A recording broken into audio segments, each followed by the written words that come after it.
شخصیات ہیں وہ خاموش نظر آئے اس موقع پہ. تو اگر سینٹ کے اپر ہاؤس کے اندر کوئی مقابلہ نہیں کیا جا رہا تو الیکشن میں پھر ایک تاثر نہیں قائم ہوتا کہ ایک کمزور پوزیشن میں ہوں گے آپ لوگ؟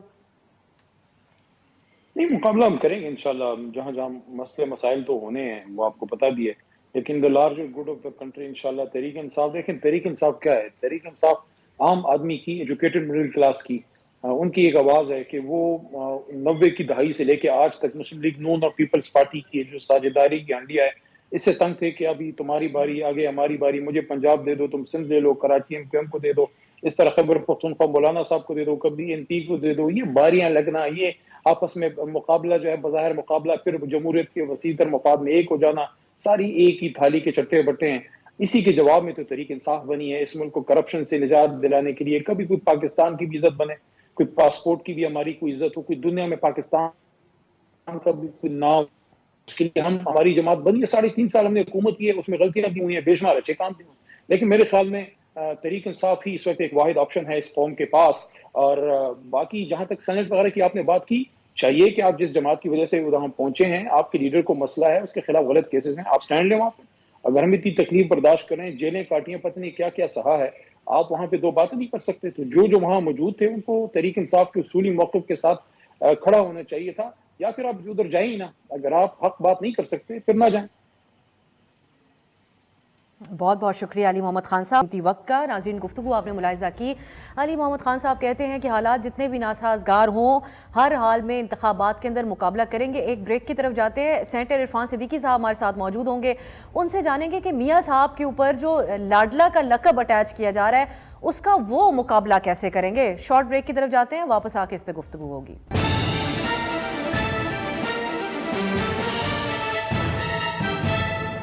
بریک کے بعد خوش آمدید. اس وقت ہمارے ساتھ سینیٹر عرفان صدیقی صاحب موجود ہیں. آپ سینئر رہنما مسلم لیگ نون کے اور منشور کمیٹی کے سربراہ بھی ہیں. بہت بہت شکریہ سینیٹر صاحب آپ کے قیمتی وقت کے لیے.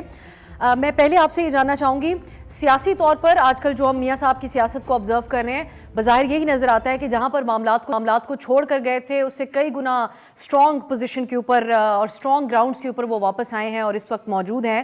لیکن اخلاقی پوزیشن کو بہت کمزور بنا رہے ہیں ان کے مخالفین کے بیانات بھی اور جو تجزیہ بھی ان کی سیاست کے حوالے سے کیا جا رہا ہے. تو آپ سے میں جاننا چاہوں گی، اس وقت ایک کنسرن ہے میاں صاحب کو جو ان کو لاڈلا کا لقب دیا جا رہا ہے؟ بہت شکریہ افسا، بڑا اچھا کیا آپ نے، بالکل آغاز میں ہی بڑا ایک لوڈڈ سا کویسچن پوچھ لیا. جو لوگ لاڈلا کہہ رہے ہیں، میں تو نہیں چاہتا، آپ کو پتہ ہے کہ میں بڑا دھیمے لہجے میں بات کرتا ہوں اور تلخ و تند کوئی تیر چلانا بھی نہیں جانتا، لیکن میں نہیں سمجھتا ہوں کہ پی ایم ایل این نے یا نواز شریف نے کبھی بھی کوئی لاڈلے پن کے لیے صحیح کی ہو، کوشش کی ہو. ان کی 3 حکومتیں گئی ہیں. ایک حکومت صدر مملکت نے چھین لی 58-2 بھی کر کے، دوسری حکومت مارشل لا لگا کے چھین لی گئی، تیسری حکومت سپریم کورٹ نے یہ کہہ کے چھین لی کہ بیٹے سے تنخواہ نہیں لی. 3 حکومتیں تو گئیں اس شخص کی. پھر اس نے 9 سال تقریباً مجموعی طور پہ جلاوطنی کاٹی، پھر 2-2.5 سال اس نے قید کاٹی، 200-250 اس نے پیشیاں بھگتیں اور پیشیوں کا سلسلہ اب بھی جاری ہے. مجھے نہیں معلوم کہ ایک کمپرومائز کرنے والا شخص جو ہوتا ہے یا لاڈلے پن کی خواہش اور آرزو رکھنے والا شخص جو ہوتا ہے وہ اتنی آزمائشوں سے گزرتا ہے. اس وقت بھی صورتحال یہ ہے کہ اگر آپ تھوڑی دیر کے لیے آنکھیں بند کر کے اپنے آپ کو لے جائیں 2017 کے ماحول میں کہ کس طرح ایک شخص کو جو اکانومی کو آگے لے کے جا رہا تھا، جو آئی ایم ایف کو الوداع کہہ چکا تھا، جو 62 ارب کی سرمایہ کاری لا چکا تھا، جو سٹاک ایکسچینج کو 55-56 ہزار پہ لے گیا تھا، جس نے لوڈ شیڈنگ کا خاتمہ کر دیا تھا، جس نے دہشت گردی پہ ضرب لگا دی تھی، اس شخص کو آپ نے ملک بدر کر دیا اور نکال دیا. اور جرم میں آپ کو بتا چکا ہوں یہ تھا کہ بیٹے سے تنخواہ نہیں لی. اب اگر آ کے اتنا عرصہ 4 سال وہ جلاوطنی کاٹ کے آیا ہے اور عدالت کو کسی کو احساس ہوا ہے کہ یار ہم نے کیا بلنڈر کیا، ہم نے اپنے ماتھے پہ داغ ملا ہے. نواز شریف کے ماتھے پہ کوئی دبا نہیں آیا. اب اگر وہ ریورٹ ہو رہی ہے صورتحال، یا یوں کہہ لیجئے کہ کوئی عدالت یہ کہتی ہے کہ جی ہاں یہ غلط فیصلہ تھا، ہم اس کی تصحیح کر رہے ہیں، تو یہ لاڈلا پن کہاں سے آ گیا؟ دوسری لیکن چیز یہ سینیٹر ہوتی صاحب ہے یہ بات کسی عدالت نے کہی نہیں کہ ان کے خلاف جو فیصلے آئے تھے وہ غلط تھے. نہیں، جب وہ فیصلہ دیتے ہیں تو یہی کہتے ہیں نا. وہ کوئی عدالت یہ نہیں کہتی ہے اٹھ کے کھڑے ہو کے کہ جی ہم سے بلنڈر ہو گیا تھا اور ہم تصحیح کر رہے ہیں. لیکن جب وہ فیصلہ دیتے ہیں تو اس سے ظاہر ہوتا ہے کہ وہ ریئلائز کر رہے ہیں کہ ہم نے کیا کیا تھا. دیکھیں نا ابھی ہائی کورٹ سے جب مریم بری ہوئی تھی تو اس فیصلے میں کیا لکھا گیا تھا؟ اس میں یہی لکھا گیا تھا کہ کاوش کوشش کے باوجود کوئی لنک جو ہے نہ نواز شریف کا ثابت ہوا ہے ایون فیلڈ سے، نہ مریم کا ثابت ہوا ہے. اب یہ فیصلہ عدالت کا ہے نا، ہمارا نہیں ہے. اب میں تو جواباً یہ نہیں کہوں گا کہ لاڈلے تو وہ تھے جن کے ساتھ آپ NRO ہوا اور جن کے سینکڑوں کیسز معاف ہوئے، جن کے ساتھ ریٹن معاہدے ہوئے کہ آپ آئیں گے تو آپ کے لیے وزارت عظمیٰ تیار ہے، مجھے وردی سمیت یا وردی کے بغیر صدر مان لو. چھوڑ دیں ان باتوں کو، آگے بڑھیں، عوام کے پاس جائیں، اپنا مقدمہ پیش کریں، لڑیں. میں لاڈلا ہوں یا نہیں لاڈلا ہوں اس کا فیصلہ عوام نے کرنا ہے نا. کسی کے لاڈلا ہونے سے تو نہیں. یہ 2018 نہیں ہے، 2018 گزر گیا. ایک لاڈلے کو جس طرح لایا گیا تھا اس کا جو انجام ہوا اور جو لانے والے تھے انہوں نے بھی بہت بڑا سبق سیکھ لیا ہے. تو اب وہ لاڈلا ازم کا کھیل ختم ہو چکا ہے. عوام کی عدالت میں جائیں گے. اور سینیٹر جو صاحب یہ صرف عدلیہ کے عدالتی فیصلوں کے حوالے سے بات نہیں ہو رہی. جو تازہ ترین ڈیولپمنٹ ہے بلوچستان کے الیکٹیبلز کا آنکھیں بند کر کے نون لیگ کے ساتھ شامل ہونا. یقیناً یہ جو شخصیات ہیں الیکٹیبلز بلوچستان کے سیاستدان، وہ معزز سیاستدان ضرور ہوں گے اس ملک کے، لیکن نہ صرف ایک عام تاثر ہے. ایک ڈیفینیشن آپ کی جماعت اور مریم صاحبہ کی طرف سے پیش کی گئی تھی ان لوگوں کی. وہ یہ کہتی تھی کہ پارٹی فیوریٹ پارٹی جو ہوتی ہے اسٹیبلشمنٹ کی، ان کی طرف سے ان کے لیے بھیجا جاتا ہے اس طرح کے لوگوں کو. جو الفاظ وہ استعمال کرتی رہی ان کو ریپیٹ کرنے کی بھی ضرورت نہیں ہے. یہ تمام حالات و واقعات تو اسی طرف اشارہ کر رہے ہیں جو آپ لوگوں کی تنقید PTI کے اوپر تھی 2018 کی. بلوچستان عوامی پارٹی بالخصوص اس کی میں بات کر رہی ہوں. نہیں، بلوچستان عوامی پارٹی تو شاید بہت بعد میں وجود میں آئی تھی. معاملہ یہ ہے کہ اگر کسی نے بھیجا ہے، میں آپ کی بات کی تائید اور توثیق نہیں کر رہا ہوں، لیکن میں یہ کہہ رہا ہوں کہ اگر ہمارے اپوننٹس کا، آپ کا یقیناً یہ دعویٰ نہیں ہے، آپ انہی کو کوٹ کر رہی ہیں، تو اگر انہیں کسی نے تھپکی دی ہے کہ آپ ہمارے پاس آ جاؤ، تو وہ کوئی گونگے بہرے نہیں ہیں، وہ کوئی بھیڑ بکریاں نہیں ہیں.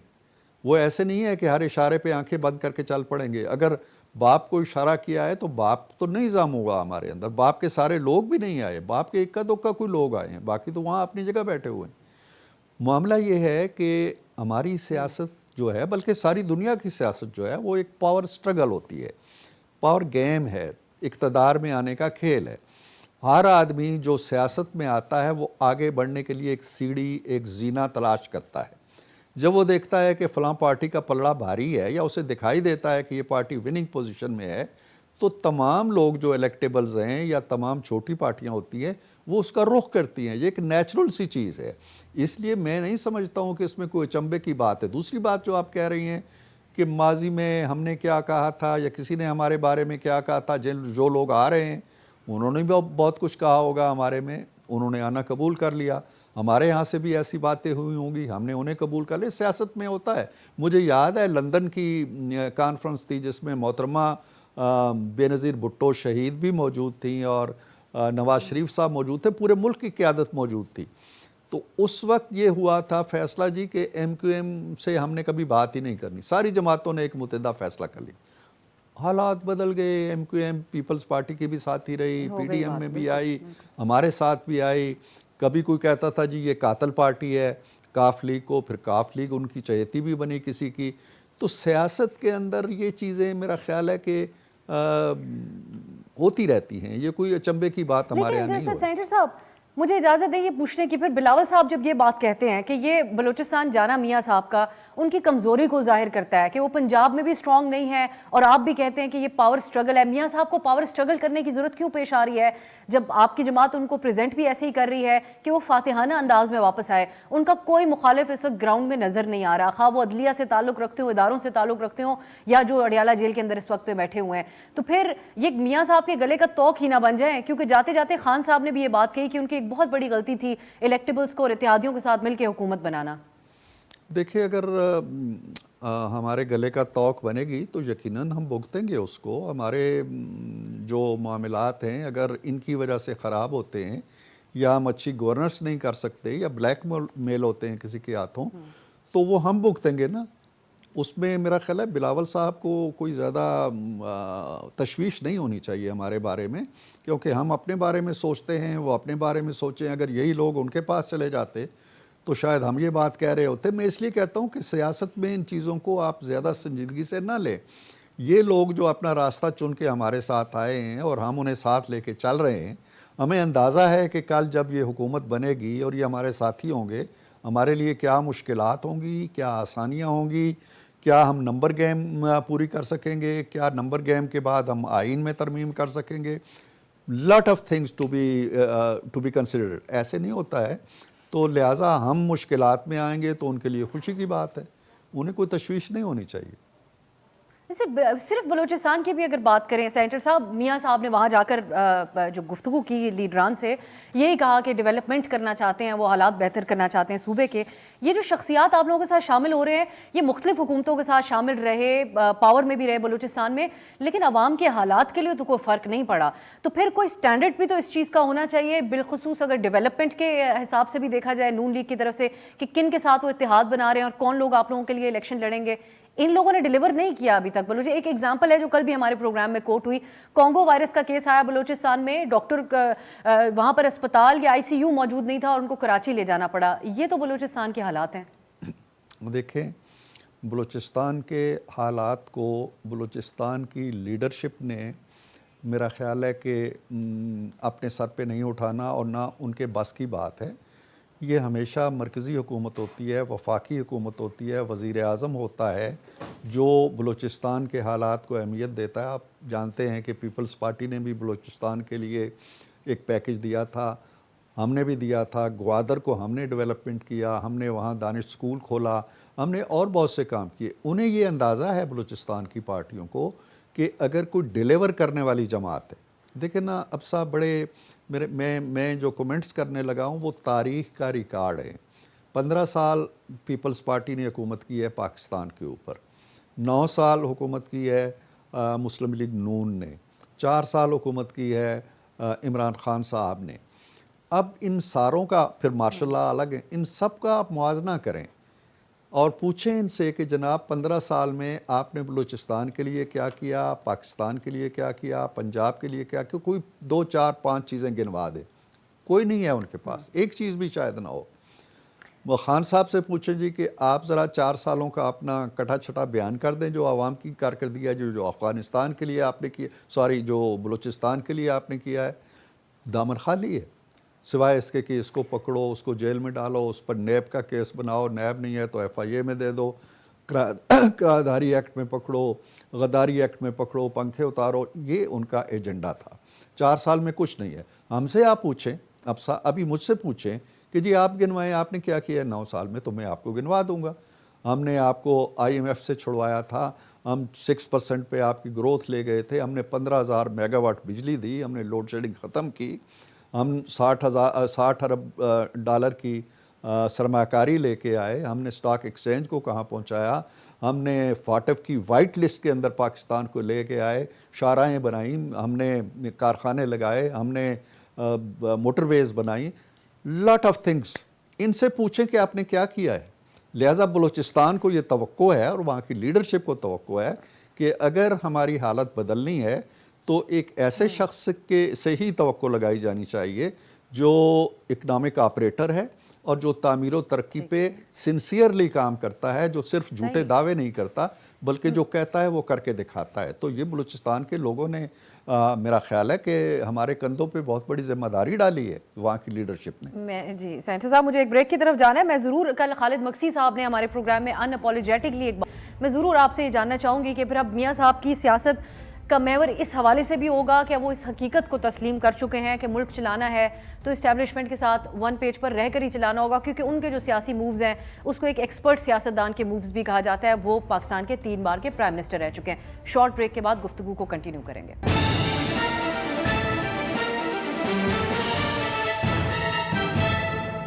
بریک کے بعد خوش آمدید. ہماری گفتگو ہو رہی ہے سینٹر عرفان صدیقی صاحب سے. سینٹر صاحب, یہ ایک سوال اور میں چاہوں گی بلوچستان کے حوالے سے. خالد مقصی صاحب نے کل بڑے فخری انداز میں ہمارے سوال پر یہ کہا کہ ہاں بلوچستان عوامی پارٹی فوج نہیں بنائی ہے. یہ ایگزیکٹلی ان کے الفاظ ہیں. سو میں یہ جاننا چاہوں گی کہ اب جو اتحاد اگر آپ لوگوں کا ہوتا ہے جو بلوچستان عوامی پارٹی کے ساتھ, اس کو اگر یہ کہا جائے کہ یہ آپ لوگوں کا بلوچستان کی حد تک اسٹیبلشمنٹ سے اتحاد ہے, آپ لوگ شکوہ نہیں کریں گے اس پہ؟ اور یہ بھی پھر سمجھا جائے کہ اگر کوئی اداروں کی طرف سے سیاسی جماعت بنائی جائے راتوں رات, جس کو آپ لوگ کہتے تھے پارٹی بنانا, اب یہ کوئی اچنبے کی بات نہیں ہے مسلم لیگ نون اور میاں صاحب کے لیے؟ یہ گا کہ جو 2018 کے الیکشنز تھے وہ ہماری 75-76 سالہ تاریخ کے اندر ایک بڑی منفرد حیثیت رکھتے ہیں. ایک تو یہ ہے کہ آپ نے جیت کو ہار میں اور ہار کو جیت میں بدلا, اور وہ سارے کریکٹر اب مان رہے ہیں کہ ہم نے یہ کام کیا. باجوہ صاحب سے ایک دفعہ ملاقات ہوئی تھی مولانا فضل الرحمان کی, تو انہوں نے گلہ کیا تھا کہ آپ نے یہ کیا کر دیا ہے. تو انہوں نے ہنستے ہوئے کہا تھا ہاں ہم تھوڑا مسالہ لگانا چاہتے تھے لیکن زیادہ مسالہ لگ گیا. تو یہ زیادہ مسالے والی باتیں کوئی اب پردہ نہیں رہی ہیں. دوسری بات یہ ہے کہ جس کو آپ اسٹیبلشمنٹ کہتے ہیں, شاید اس نے اپنی ہسٹری کا سب سے بڑا سبق سیکھ لیا ہے کہ جینون لیڈرشپ کو دھکا دے کے باہر نکالنا اور مصنوعی گگو کوڑے بنانا یہ ہمارے مفاد میں نہیں ہے, ملک کے مفاد میں نہیں ہے, فوج کے مفاد میں نہیں ہے. آج سب سے زیادہ گالی بھی اسی گگو کوڑے سے ان کو پڑ رہی ہے. تیسری بات یہ ہے کہ ہمارا کبھی کوئی جھگڑا نہیں رہا. یہ غلط تاثر ہے کہ ہمارا کبھی کوئی جھگڑا رہا ہے ان سے. یہ میں تفصیل سے کبھی آپ سے بات ہوگی تو میں بتا سکوں گا. ہاں یہ ضرور ہے کہ ہمارے تعلقات میں اس وقت تلخی آتی تھی جب کوئی خارجی قوت داخلی معاملات کے اندر دخل اندازی کرتی تھی, اور اس حد تک کرتی تھی کہ ملک کے لیے یا قوم کے لیے یا حکومت کے لیے مسائل پیدا ہو جاتے تھے. لہٰذا ہماری کوئی لڑائی کسی سے نہیں ہے. ہم کسی چیز کو اسٹیبلشمنٹ سمجھتے ہی نہیں ہیں. جہاں تک فوج کا تعلق ہے, فوج کا اپنا ایک کام ہے, ہم فوج کے ساتھ ہیں. جتنا میرا خیال ہے کہ نواز شریف نے اپنی افواج کے لیے, کسی پہ کوئی احسان نہیں ہے, ایٹمی طاقت دھماکہ کرنے میں میں سمجھتا ہوں کہ کوئی اور لیڈر ہوتا شاید 10 دفعہ سوچتا. اس نے دنیا بھر کی پیشکشیں ٹھکرا دی. اس نے تھنڈر طیارے کی وہاں سے چائنا سے لا کے دیے. اس نے جب بھی انہوں نے جو بھی بجٹ مانگا, آنکھیں بند. باجوہ صاحب کی سٹیٹمنٹ ہے کہ نواز شریف نے کبھی ہماری کسی ڈیمانڈ کو رد نہیں کیا. لہٰذا ایک پیج پہ ہی ہم رہے ہیں. ہم تو جب بھی آئے ہیں ایک پیج پہ رہے ہیں, ہم آئندہ بھی ایک پیج پہ رہیں گے. لیکن اس پیج کا بھارت نواز ہونے کا اور ڈان لیگز کا الزام بھی سینٹر صاحب لگا. یہ پھر بہت ہی طویل بات ہو جائے گی, لیکن میں آپ سے ایک اور, آپ کی موجودگی کا انتظار ہم نے کئی دن کیا, لیکن قدرت کا کمال کہ آج آپ نے ہمارے پروگرام میں آنا تھا, اور کل میاں صاحب کا ایک اور سٹیٹمنٹ آ گیا. ایک مختلف موضوع ہے, میں آپ کو سنانا چاہتی ہوں. سیاسی ورکرز جو خواتین سے ہوتی ہیں ان کے بارے میں کل بلوچستان میں گفتگو کر رہے تھے, ساتھ ان کے مریم صاحبہ بھی بیٹھی ہوئی تھیں. کیا کلمات میاں صاحب نے کل اپنے دہرائے ہیں وہ پہلے سنتے ہیں, میں اس پہ آپ سے ضرور بات کرنا چاہتی ہوں. ہمارے جلسے ہوتے ہیں جہاں خواتین بھی ہوتی ہیں لیکن پرامن بیٹھتی ہیں. خواتین آتی ہیں, جلسہ سوچتی ہیں اور پرامن بیٹھتی ہیں, اور کوئی وہاں یہ دمال یا کوئی اپنا ناچ گانا نہیں ہوتا. یہ پہلی بار تو بات وہ نہیں کر رہے ہیں سینٹر صاحب, واقف ہیں آپ اس بات سے. ہماری خواتین آتی ہیں, ہماری خواتین, ان کی خواتین, یہ تفریق بھی بہت کم ہم نے سیاسی لیڈران کی طرف سے دیکھی. لیکن یہ آپ اگری کرتے ہیں میاں صاحب کے اس بیان سے جس انداز میں وہ گفتگو کر رہے ہیں؟ سیاسی خواتین ورکرز غالباً, اور یہ ان کا نشانے پہ پی ٹی آئی کی خواتین ورکرز ہیں؟ نہیں, یہ پی ٹی آئی کی خواتین ہیں یا نہیں ہیں, میاں صاحب کا اپنا ایک ماحول ہے گھریلو, اپنا ایک کلچر ہے, اپنے گھر کی ایک تہذیب ہے, اپنا ایک نظریہ ہے, اس کے مطابق انہوں نے بات کی ہے. اور اس میں تو کوئی شک نہیں ہے نا کہ جو بات انہوں نے کی ہے اس میں ایک وزن ہے. جو انہوں نے کہا جی کہ فلاں کے جلسے میں اس طرح کے ایکشنز ہوتے ہیں یا کام ہوتے ہیں, یہ بھی آپ جانتی ہیں کہ ہوتے ہیں. اس سے آگے بڑھ کے بھی ہوتے ہیں. آپ کی کتنی اینکرز کو مار پڑی ہے, آپ کی کتنی اینکرز کے ساتھ توہین ہوئی ہے وہاں پہ. یہاں آپ کو یاد ہوگا کہ ایک اینکر بیچاری جو تھی وہ رو پڑی تھی برسر عام. تو یہ بد تہذیبی بھی ان کے جلسوں میں ہوئی ہے نا. بالآخر پھر اس کی بات میاں صاحب نے کبھی نہیں کی. میاں صاحب نے عورتوں کو ایڈریس کبھی ان کے مسائل کے حوالے سے بھی نہیں کیا. عورتوں کو ایڈریس کیا, لیکن انہوں نے کوئی ایسی بات نہیں کہہ دی ہے جو انہونی بات ہے. وہ آپ کو بھی معلوم ہے, مجھے بھی معلوم ہے. اب انہیں کہنی چاہیے تھی یا مصلحتاً نہیں کہنی چاہیے تھی, یہ ایک الگ بحث ہے. لیکن یہ کہ انہوں نے کیا کوئی غلط بات کہہ دی ہے، غلط بات نہیں ہے، خلاف حقیقت۔ یہ میاں صاحب کا اپنا نظریہ ہے یا آپ کیونکہ ان کی تقاریر لکھتے بھی ہیں تو جو انہوں نے واپس آ کر تقریر کی تھی اس میں جب یہ بات کہی تھی تو یہ آپ نے لکھی ہوگی تقریر میں، آپ کے نظریے سے بھی آپ اتفاق کرتے ہیں اس نظریے سے؟ میاں صاحب کی تقریریں جب لکھی جاتی ہیں تو اس میں ایک ایک جملہ نہ تو لکھا جاتا ہے، نہ وہ اس کا رٹا لگاتے ہیں، نہ وہ اس کی ادائیگی کرتے ہیں۔ آپ اس پوری تقریر کو دیکھیں، مینار پاکستان والی کو، کتنی دفعہ انہوں نے کاغذ دیکھا ہے۔ لہٰذا وہ بہت سی باتیں ایسی کرتے ہیں جو اسکرپٹ کا حصہ نہیں ہوتی ہیں، لیکن میں ہرگز یہ نہیں کہتا ہوں کہ یہ دیکھیں نا، اس کے دو حصے ہیں۔ ایک یہ ہے کہ کیا انہیں کرنی چاہیے تھی یا نہیں کرنی چاہیے تھی، دوسرا یہ ہے کہ کیا انہوں نے کوئی غلط بات کہی ہے۔ ایسا نہیں ہوتا ہے، ایسا ہی ہوتا ہے۔ اگر انہوں نے اپنی کسی مصلحت کو بالائے طاق رکھتے ہوئے اپنے دل کی بات کہہ دی ہے، منافقت نہیں کی ہے، تو آپ اس کی داد دیں۔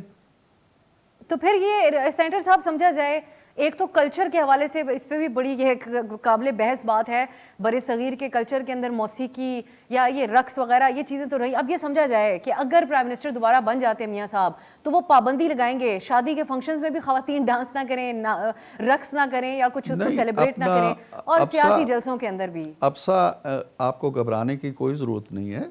ان تمام چیزوں کی تین دفعہ وہ وزیر اعظم رہ چکے ہیں، انہوں نے 3 دفعہ بھی پابندی نہیں لگائی اور چوتھی دفعہ بھی نہیں لگائیں گے۔ اس لیے آپ آزادی سے شادی کے فنکشنز میں جائیں، انجوائے کریں سہیلیوں کے ساتھ، اس میں کوئی قدغن نہیں ہے۔ لیکن ویسے سینیٹر صاحب ایک وجہ یہ بھی ہے کیونکہ وہ صرف ایک سیاسی لیڈر نہیں ہے، مسلم لیگ نون کے 3 بار کے پرائم منسٹر بھی رہ چکے ہیں۔ یہ ہماری خواتین اور دوسری خواتین کہہ کے ایڈریس کیسے کیا جا سکتا ہے عورتوں کو؟ یہ تو ہم نے اس کے علاوہ نہیں دیکھا کبھی، بلکہ کوشش یہ ہوتی ہے سیاسی لیڈران کی کہ وہ خواتین ووٹرز جو کسی اور سیاسی جماعت مخالف کے ساتھ تھیں ان کو قائل کیا جائے، ان کے مسائل کے اوپر بات کیا جائے، اگر انہوں نے ڈیسائیڈ کرنا ہے تو وہ ہماری طرف آئیں کسی طریقے سے۔ میاں صاحب تو ریپیل ہی کرتے ہوئے نظر آ رہے ہیں، اور بظاہر مریم نواز صاحبہ کا بھی اس میں کوئی کردار نظر نہیں آتا کہ وہ ان کو منع کرتی ہوں کہ بات ان کو کہنی چاہیے یا نہیں کہنی چاہیے۔ یہ بات نہیں ہے، بات یہ ہے کہ ہم خواتین کے لیے کیا کرنا چاہتے ہیں، ہمارے پاس کیا منصوبے ہیں خواتین کے لیے، کیا منشور ہیں خواتین کے لیے، کتنی امپاورمنٹ ہم ان کو دینا چاہتے ہیں، کتنی ان کی بے روزگاری ختم کرنا چاہتے ہیں، ملکی معیشت کے اندر ان کا کیا کردار لانا چاہتے ہیں، یہ ہمارا پروگرام ہوگا نا۔ یہ جملہ جو ہے، اس جملے کو اگر پیش نظر رکھ کے کوئی خاتون اپنا فیصلہ کرتی ہے تو ظاہر ہے کہ اس کو آزادی ہے، لیکن ایسا نہیں ہے کہ خواتین کی تعمیر و ترقی کے لیے جو ہمارے پروگرام ہیں، میں تو اس پارٹی کا نام نہیں لینا چاہتا جنہوں نے خواتین کے لیے بھی کچھ نہیں کیا، اور خواتین بھی سوائے اس کے کہ ان کو لگا دیا جی کہ جاؤ فلاں جگہ آگ لگاؤ اور فلاں جگہ پیٹرول بم پھینکو۔ ہم خواتین کو تعمیری اور مستقبل کی اچھی جو ایک سرمایہ ہے، ہماری قوت ہے، اس کو اس قوت کے طور پہ لانا چاہتے ہیں۔ ہماری اس ایک میاں صاحب کے جملہ جو ہے یہ کوئی ہمارا منشور نہیں ہے۔ میں آپ کو یہ بتا رہا ہوں کہ اپنے ذاتی خاندان کے کلچر کے، اپنا جو تہذیبی ان کا ایک بیک گراؤنڈ ہے، اس کے حوالے سے انہوں نے بات کی ہے۔ باقی یہ ہے کہ اگر اس بات کے سینٹر صاحب اگر چاہیں تو ہم اس پہ کئی دیر میں، سوری آپ کی بات بھی کاٹ رہی ہوں، ان کے خاندان کی تہذیب ہو، پاکستان کی سیاست میں کچھ لوگ ایسے بھی تھے جو کہتے تھے عورتوں کو سیاست نہیں کرنی چاہیے، بہت سے ایسے لوگ ہوں گے جو یہ بھی کہتے ہوں گے خواتین کو پروگرام اینکر نہیں کرنے چاہیے۔ آج میاں صاحب کی اپنی صاحبزادی ایک لیڈنگ پولیٹیشنز میں سے ایک ہے اور سیاست کو ان کی اپنے والد صاحب کی چلا رہی ہیں۔ انکلوژن کی بات منشور کے اندر ہم دیکھیں گے، آپ کی نظر آئے گی یا نہیں، اس دن دیوالی کا ایونٹ تھا مٹھی میں، پیپلز پارٹی کے جلسے میں خواتین اپنے روایتی لباس بھی پہن کے آئیں، وہاں پہ ڈھول کی تھاپ پہ رقص بھی ہوئے۔ پاکستان کے اندر سیاسی ووٹر سٹیج پر کی اداکارائیں بھی ہیں، وہ بھی رقص پیش کرتی ہیں۔ ہو سکتا ہے ان میں سے کوئی مسلم لیگ نون کو بھی ووٹ دینا چاہے، تو آپ کے منشور میں ان سب کے لیے کیا ہوگا، یا آپ ان کو انسان ہی نہیں سمجھیں گے کیونکہ میاں صاحب کے خاندان کا کلچر اس چیز کی اجازت نہیں دیتا۔ That is one of the topics. تو خیر، اب یہ میرے لیے ایک ذاتی طور پہ بطور ایک عورت ایک بڑا سیریس معاملہ ہے، کیونکہ ایک خان صاحب تھے جن کو نوجوان بہت غور سے سنتے تھے، انہوں نے کہا کہ مرد روبوٹ نہیں ہوتے، عورتوں کو ایسے لباس نہیں پہننے چاہیے، اور آج میاں صاحب ہیں وہ ریپیٹڈلی اتنے بڑے سیاسی لیڈر ہو کر اس قسم کی بات کر رہے ہیں۔ میں کوئکلی ایک اور چیز آپ سے جاننا چاہوں گی، پی ٹی آئی کا شکوہ ہے، علی محمد صاحب بھی ہمارے ساتھ پروگرام میں شامل تھے، ان کی جماعت کہتی ہے کہ ان کو موقع نہیں دیا جا رہا ہے الیکشن کیمپین کرنے کا۔ آپ سمجھتے ہیں کہ ان کو موقع بھرپور ملنا چاہیے جو لوگ ان کے لیڈران باہر ہیں سیاسی کیمپین کے حوالے سے؟ اب سا دیکھیں، میرا اس میں بڑا واضح موقف ہے، میری جماعت اس پہ کیا سوچتی ہے یا اس سے اختلاف رکھتی ہے یا نہیں ہے، لیکن میں اس موقف کو بڑا قوت کے ساتھ لکھ بھی رہا ہوں اور پیش بھی کر رہا ہوں۔ بات یہ ہے کہ پاکستان کی تاریخ کے اندر کسی سیاسی جماعت نے وہ کام نہیں کیا جو پی ٹی آئی نے کیا ہے. پی ٹی آئی نے کنسپائریسی کی. پی ٹی آئی نے کراچی سے لے کے چترال تک اور چکدرہ تک آگ لگائی, دفاعی تنصیبات کو جلایا, کور کمانڈر کے گھر کو جلایا, جی ایچ کیو پہ حملہ کیا, شودا کیا. یہ کسی جماعت نے نہیں کیا. ہر جماعت پہ مظالم ہوئے, نواز شریف پہ بھی ہوئے, کبھی کسی نے نہیں کیا. ذوالفقار علی بھٹو پھانسی چڑھ گیا, پیپلز پارٹی نے یہ کام نہیں کیا. بے نظیر قتل ہو گئی, پیپلز پارٹی نے یہ کام نہیں کیا. پولیٹیکل کریڈینشلز رکھنے والی کسی پارٹی نے نہیں کیا یہ کام. اگر کسی پارٹی نے کیا ہے اور وہ کلیم کرتی ہے جی کہ یہ پولیٹیکل ایکٹیویٹی تھی اور یہ پولیٹیکل سرگرمی تھی, یہ جمہوری حق تھا ہمارا, تو پہلے تو وہ ڈس ایسوسیٹ کرے. دیکھیں نا, یہ کام کیے تھے الذوالفقار نے, لیکن بے نظیر بھٹو نے الذوالفقار کو قریب نہیں آنے دیا, ان کے ٹائٹل کو ہی دور رکھا. اپنے بھائی کی محبت کو, بھائی کے رشتے کو, خون کے رشتے کو ایک طرف رکھا اور اپنے جمہوری کریڈنشلز کو دور کر دیا ان سے. تفریق کی لکیر کھینچی, یہ بھی لکیر کھینچے. اب ایم کیو ایم ہے, ایم کیو ایم لکیر کھینچ چکی ہے, اپنے لیڈر سے قطع تعلق کر چکی ہے اور وہ پولیٹیکل پارٹی بن گئی ہے. وہ دہشت گرد نہیں رہی, وہ بوریاں والی نہیں رہی ہے. یہ بھی یہ کلیم کریں کہ میری بات سن نہیں میری بات سن لیں نا. اب سوال آپ نے بڑا نازک کر دیا اور ٹائم ہوگا نہیں آپ کے پاس. وقت تھوڑا کم ہے, میں چاہ رہی تھی پوائنٹ آ جائے. چلے میں بند کر دیتا ہوں. نہیں آپ مکمل کریں سر. میں یہ کہہ رہا ہوں کہ یہ یا تو یہ کہیں جی کہ جنہوں نے یہ کام کیا ہے عمران خان اس میں شامل ہیں, منصوبہ بند ہے, منصوبہ سازی انہوں نے کی ہے, انہوں نے فوج کے اندر بغاوت کی ہے. فوج کے جو لوگ ملے ہوئے تھے ان کے ساتھ, ایک لیفٹیننٹ جنرل کو سزا ہو گئی, 3 میجر جنرل کو سزا ہو گئی, 7 بریگیڈیئرز کو سزا ہو گئی, 18 بندوں کو سزا ہو گئی. یہ کہاں سرخاب کا پر لگا ہوا ہے انہیں کہ یہ سارا کچھ کریں اور ان کو معاف کر دو اور یہ الیکشن لڑیں آ کے. ہاں لڑیں وہ الیکشن جو اس سے ڈس ایسوسیٹ کرتے, کہتے ہیں جی کہ نہیں ہم کنڈیم کرتے ہیں اور ہم ان کے ساتھ نہیں ہیں, ہمارا نام پی ٹی آئی ہے, ہم بلے کے نشان پہ لڑیں گے. لڑیں. لیڈر مائنس ہو جائے تو پھر آپ سمجھتے ہیں آپ خود بھی ذاتی طور پہ بھی سپورٹ کریں گے ان کی کیمپین بھرپور ہو؟ بالکل کریں گے. لیڈر کا کیا تعلق ہے جب وہ یا وہ دہشت گردی کو کلیم کریں یا ڈس کلیم کریں کہ جی میں نے ایک منہ سے ایک لفظ نہیں پھوٹ رہا ان کے کہ جی ہم سے غلطی ہو گئی تھی, ہمیں معاف کر دیں, ہم آگے چلتے ہیں. بہت شکریہ سینیٹر عرفان صاحب آپ کے قیمتی وقت کا. ناظرین آپ نے گفتگو ملاحظہ کی ہے. عرفان صاحب کہتے ہیں کہ اپنے جو لیڈر کے اقدامات ہیں, جو الزام ہے پی ٹی آئی چیئرمین کے اوپر کہ انہوں نے اکسایا اپنے ورکرز کو 9 مئی کے جو افسوسناک واقعات ہیں ان کے حوالے سے ان سے ڈس ایسوسیٹ کریں, تو وہ خود بھی سپورٹ کریں گے الیکشن کیمپین کے حوالے سے. آنے والے دنوں میں یہ بھی دیکھنا ہوگا کہ مسلم لیگ نون کی منشور کیا سامنے آتا ہے. آج کے لیے اجازت دیجیے, خدا حافظ.